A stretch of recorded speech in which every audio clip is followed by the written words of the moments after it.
Sektori blegtorisë në Shqipëri po përballet me një tkurrje të vazhdueshme të numrit të krerëve, duke reflektuar krizën që ka përfshirë një nga degët më të rëndësishme të bujqësisë. Të dhënat zyrtare për vitin 2025 tregojnë se pothuajse të gjitha kategoritë baktive kanë shënuar rënje, ndërsa ekspertët e lidhin këtë situatë me plakjen e popullsisë rurale, mungesën e interesit të rinjve dhe vështirësitë ekonomike të fermerëve. Sipas statistikave, numri i përgjithshëm i krerëve të baktive ra me 3.8% krahasuar me vitin 2024.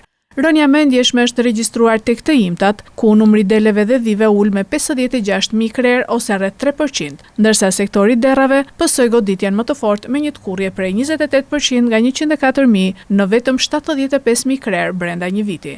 Edhe popullsia e shpendëve vijoi prirjen rënëse duke shënuar një ulje prej 1%, ndërsa gjedhët përbëjnë të vetmen kategori që ka dhënë shenja të lehta rimëkëmbjeje. Numri tyre u rrit me rreth 3.000 krerë gjatë vitit 2025, duke arritur në 275.000, ose rreth 1% më shumë se një vit më parë. Në kontrast me këtë panoramë, bletaria vazhdon të jetë sektori më dinamik. Numri i koshereve u rrit me 58.000, duke arritur në 645.000, ose 10% më shumë krahasuar me vitin 2024. Në një analizë afatgjatë, situata paraqitet edhe më shqetësuese. Nga viti 2021 deri në vitin 2025, numri i gjedhëve dhe të imtave është ulur me 18%, ndërsa numri i derrave është përgjysmuar me një rënje prej 53%.